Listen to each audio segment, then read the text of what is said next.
Já dando continuidade àquele assunto preocupante, sim, que falamos no início do jornal de hoje, que é a interrupção nos testes da vacina de Oxford, né, por conta daquele problema que ocorreu com um cidadão lá em Londres, que acabou tendo constatado uma inflamação na medula espinhal, e isso pode ter algumas consequências neurológicas. Então, Oxford resolveu interromper os testes até que se analise melhor o que de fato aconteceu, para comprovar se isso foi por conta da vacina ou não, e se foi por conta da vacina, o que é que pegou, qual foi o problema. E para esclarecermos melhor esse assunto e entendermos melhor, é claro, nós acionamos um especialista, o Dr. Evaldo Stanislau de Araújo, ele que é infectologista do Hospital das Clínicas da USP e diretor da Sociedade Paulista de Infectologia também. Doutor, muito boa tarde ao senhor, viu? Obrigado por nos atender aqui no Bora Brasil, na Rádio Bandeirantes. E já começo perguntando ao senhor, o quão preocupante é isso, né? Porque nós sabemos que há milhares de pessoas sendo testadas no mundo inteiro, o que representa um caso suspeito nesse universo todo. Bem-vindo, doutor. Boa tarde. Obrigado, Joel. Boa tarde a você, a Bruna, a todos os ouvintes. Veja, é preocupante porque é um evento adverso grave, um evento adverso que precisa ser melhor compreendido e que poderá trazer algumas sequelas a longo prazo. Mas, por outro lado, é tranquilizador porque mostra que é um processo de desenvolvimento que está sendo feito de maneira rigorosa. E qual é o objetivo da fase 3 e da fase 4 de um estudo? Exatamente esse, de detectar coisas que passaram despercebidas num número menor de pessoas que foram avaliadas. Então, cabe agora a investigação completa, ver se há ou não um nexo causal, e a partir daí, então, o Comitê de Análise dos Eventos Adversos vai dar um veredito se isso é alguma coisa que impede o desenvolvimento da vacina ou se ela pode seguir e vai ficar dentro daqueles eventos adversos possíveis, porém raros, e que quando a gente tem uma situação como essa, o benefício, eventualmente, ele suplanta o risco. Mas é um sinal amarelo que se acendeu e eu fico preocupado de um lado porque se acende um sinal amarelo e feliz de outro porque demonstra o grande rigor que não só esse, mas como todos os protocolos de desenvolvimento estão sendo feitos. Sei. Ô, doutor, nós sabemos que o princípio da vacina é você injetar, inocular no paciente ou na pessoa o vírus enfraquecido ou inativado, ou seja, sem a condição de nos infectar, mas ao mesmo tempo despertar uma reação do nosso organismo.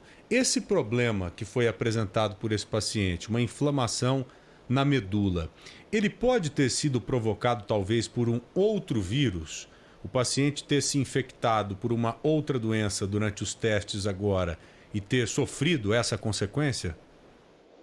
Sim, exatamente isso que precisa ser feito. Quando eu falo de nexo causal, a gente tem que primeiro saber se esse paciente ele estava usando a vacina ou se ele caiu no grupo controle, que usa o placebo. Se ele usa o placebo, de cara a gente já descarta qualquer nexo causal com a vacina. Se ele usa a vacina, a gente vai ter que também descartar outras possibilidades, que outras doenças virais, outros agentes podem causar essa manifestação. Então não é simples, exige uma investigação a fundo, com metodologia diagnóstica de alta tecnologia, muita sensibilidade, mas para que a gente diga que foi a vacina, nós vamos ter que passar por isso.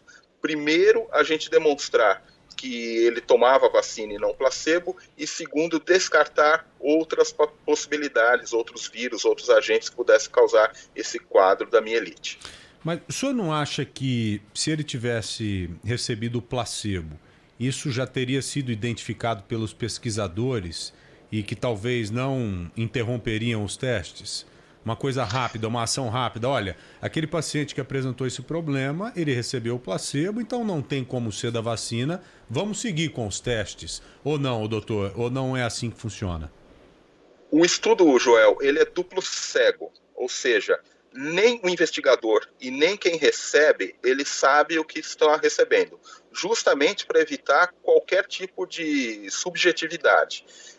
Quem sabe a chave disso é um grupo externo, um comitê externo, que monitora não só o estudo, quanto a segurança.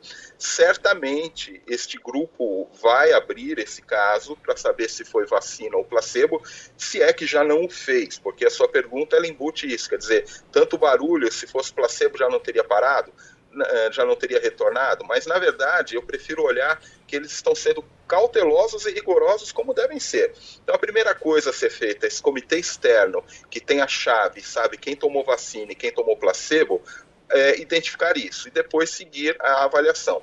É provável que pelo tempo, pela maneira que isso está sendo conduzido, que evidentemente isso tenha sido feito, e esse paciente realmente tenha tomado vacina e não placebo. Mas respondendo objetivamente sua pergunta, Joel, quem aplica, quem investiga, não sabe, porque o estudo ele é duplo cego, ou seja, o investigador não sabe se está dando o produto em investigação ou se ele está dando um placebo. E quem recebe não sabe também se toma placebo ou produto de investigação, justamente para evitar subjetividade. Doutor, tem uma pergunta, um tanto quanto leiga, imagino que seja também de algumas outras pessoas, digamos que seja confirmado depois, era de fato a vacina e teve alguma relação. O que aconteceria? Qual que é a consequência? Porque ainda assim, a gente fala em uma pessoa com efeito colateral, não estou menosprezando o efeito, mas é um contra 17.999 sem nenhum efeito. Isso entraria como uma reação muito perigosa ou é suficiente para barrar e não tem como essa vacina ser tomada, ainda que seja uma única pessoa? Essa não é uma decisão fácil de ser tomada, Bruna, mas é esse comitê externo que vai avaliar. Eu reputo que, a se confirmar que tenha sido mesmo uma mielite transversa, esse é um efeito colateral grave. Se fosse a única vacina em desenvolvimento, a gente poderia pensar da seguinte maneira: bem, é um risco pequeno, é uma coisa excepcional e muito rara. Paciência, vamos pensar em quem nós estamos salvando. Mas existem muitas outras vacinas em desenvolvimento e até agora sem nenhum evento adverso grave descrito. Então, a gente vai ter que olhar primeiro quais são as opções que a gente tem alternativamente se essa tiver que ser interrompida.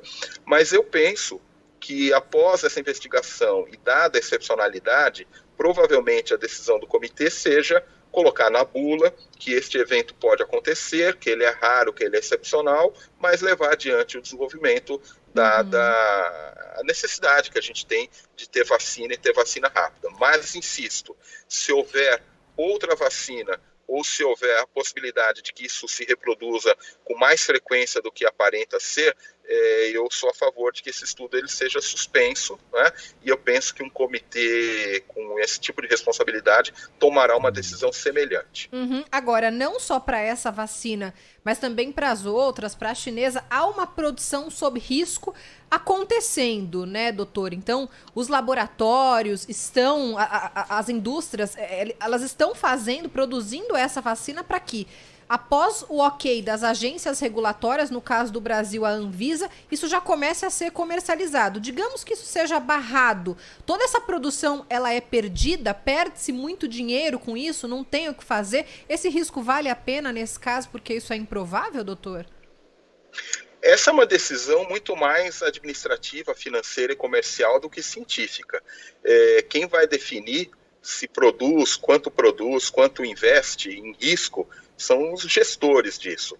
O que eu posso responder como médico e como pesquisador que sou também de outras áreas é que a pesquisa científica ela tem um princípio que é o princípio da segurança. Isto é inegociável. Se tiver que interromper, se tiver que tirar um produto, isso tem que acontecer. E já aconteceu. Nós tínhamos, nem um nem dois, alguns históricos de produtos que já comercializados, já plenamente desenvolvidos. Na fase pós-comercial, você descobre um evento que não tinha sido detectado na fase de desenvolvimento e simplesmente você tira de linha isso. Então, isso é corriqueiro, a segurança é que manda. Agora, a produção de risco, isso já está sendo feito. Todos esses grandes laboratórios que estão desenvolvendo vacinas em fase já avançada, em fase 3, eles já iniciaram produção. Porque concluída a fase 3, não tendo nenhum problema, eles já vão ter como atender o outro desafio, que vai ser a logística de distribuição para que essa vacina seja implementada em larga escala. Então não dá para ficar esperando, as coisas têm que ser feitas em paralelo, mas eu tenho a convicção de que esses laboratórios, eles têm todos esses cenários bem esclarecidos. Se der errado, quanto eu perco, como eu faço, mas isso faz parte do risco e faz parte do cotidiano dessas grandes corporações, Bruna. Doutor, existe alguma comorbidade que pode ter contribuído com esse problema apresentado pelo paciente? Alguma doença que possibilite, que leve a essa inflamação na medula espinhal? Né? Existe alguma doença que o senhor já tratou ou que tem conhecimento que pode levar o paciente a esse problema logo depois de receber uma vacina ou ser infectado por algum outro vírus? Esses dados clínicos desse caso em especial, eles não estão disponíveis, mas eu considero que seja improvável, Joel, porque antes de você colocar uma pessoa numa pesquisa clínica, é feita uma triagem, onde você, pelo menos grosseiramente, com alguns exames de triagem, você exclui pessoas que tenham alguma condição de base que possa prejudicar, justamente para evitar, na fase do estudo em andamento, que isso mais adiante seja um fator de confusão e a gente não saiba se é um fenômeno relacionado ao produto em estudo ou se é alguma coisa relacionada a uma doença de base. Então, de imediato eu posso te dizer que é bastante improvável que este paciente tenha tido uma doença de base, porque ele seria excluído, né? E se tem uma doença de base, é uma doença que passou despercebida sem manifestação clínica e que agora, quando esse caso for ser examinado profundamente, certamente inúmeros exames serão realizados, mas passou despercebido. Tem como o senhor eleger alguma doença que o senhor pensou assim que poderia levar a um quadro como esse? Algumas síndromes neurológicas, sobretudo doenças autoimunes, poderiam causar um quadro como esse. E as mielites, normalmente, elas estão associadas ou com doenças autoimunes, doenças genéticas, ou com doenças infecciosas, como um quadro pós-infeccioso, né? Então, eu vou te dar um exemplo. A dengue, que é uma doença muito presente, a gente tem manifestações neurológicas pós-dengue. Covid-19, que é a doença que a gente está convivendo, infelizmente, tem já muitos relatos de manifestações neurológicas como essa após a Covid-19. Então, normalmente, esse tipo de quadro de mielite, de inflamações, tanto do cérebro quanto da medula, eles são pós-infecciosos. Então, acho que isto está sendo descartado. E quando a gente pensa numa doença não infecciosa, a gente poderia pensar em doenças metabólicas, a gente poderia pensar em doenças genéticas e, sobretudo, em doenças autoimunes. Até onde eu sei, parece que é um paciente do gênero masculino, isto seria menos frequente em homens, é mais comum em mulheres. Eu estava mais tranquilo antes da entrevista com o senhor, para falar a verdade. Eu achei que realmente era um problema grave, mas pelo fato de ser um paciente só, o estudo não poderia ser comprometido. Mas, de acordo com o que o senhor está dizendo, o estudo pode ser comprometido, sim. Né? Tanto que há cientistas lá trabalhando e tentando esclarecer o quanto antes o que houve com esse paciente para dizer, doutor, vamos seguir com os testes ou vamos parar por aqui? Ou talvez aperfeiçoar a vacina, ou talvez modificar. Dá para identificar na vacina, se comprovado esse problema, aonde é que está o erro? Veja, Joel, não é erro. E eu acho que, em vez de ficar preocupado, você deve ficar tranquilo. Me desculpe contradizê-lo. Porque mostra o rigor, mostra a seriedade, mostra que a segurança está acima de tudo. Como eu falei, nós temos inúmeras vacinas em desenvolvimento. Se tivermos um problema com essa, tem inúmeras outras que estão aí em desenvolvimento já avançado e bastante sólido também. Então, vacina nós vamos ter. Isso eu posso assegurar a quem nos ouve nesse momento. Não se preocupem, nós teremos vacina contra a Covid. Se vai ser essa ou não, a gente vai ver. Quanto à segurança, isto é inquestionável, é o que nos guia o tempo inteiro. Agora, eu não chamaria de erro, eu chamaria de evento adverso, exatamente, porque a gente não sabe.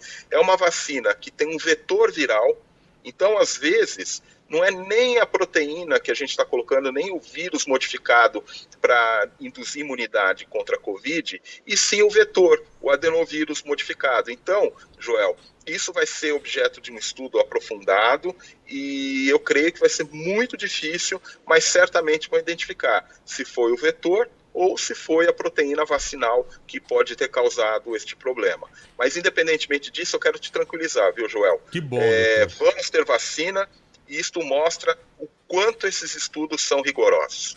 Talvez seja difícil ainda falar em data, em previsão, mas é que em meio a uma pandemia, essa corrida por uma vacina, a gente está angustiado com isso, né, doutor? Que os testes vão atrasar, isso é fato, porque o estudo está paralisado, mas dá para dizer mais ou menos daqui a quanto tempo a gente vai ter essa resposta, se era ou não por causa da vacina, se os estudos podem ou não seguir, quais serão os próximos passos?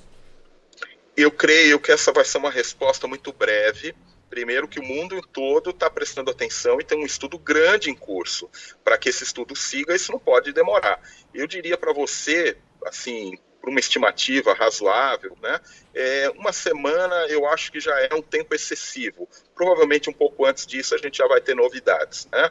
Mas de qualquer maneira eu quero enfatizar, o tempo da ciência não é o tempo da política.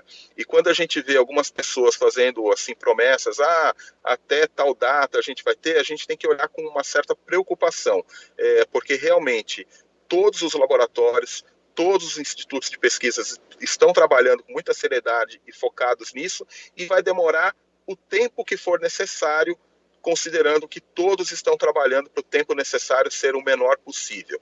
Eu sou bastante otimista, eu creio que até o final do ano a gente deva concluir todas essas etapas de investigação e comecemos o ano de 2021 já com alguma ou várias vacinas liberadas. Que bom, Deus te ouça, né, doutor? E há a possibilidade também grande desse paciente não ter sofrido consequências devido à vacina também. Vamos torcer para que isso se concretize lá na frente. Porque, como o senhor bem colocou, se Oxford definir dessa forma, é porque foi assim mesmo. Não há a chance de tentar esconder um problema devido à seriedade toda que o senhor bem colocou várias vezes aqui nessa entrevista. Doutor Evaldo, queria agradecê-lo imensamente pela entrevista. Muito obrigado por compartilhar do seu conhecimento, o conhecimento do senhor comigo e os nossos ouvintes todos, tá? Até breve aqui no Bora Brasil. Um grande abraço ao senhor. Obrigada, doutor. Um abraço. Muito obrigado. Até logo. Até logo.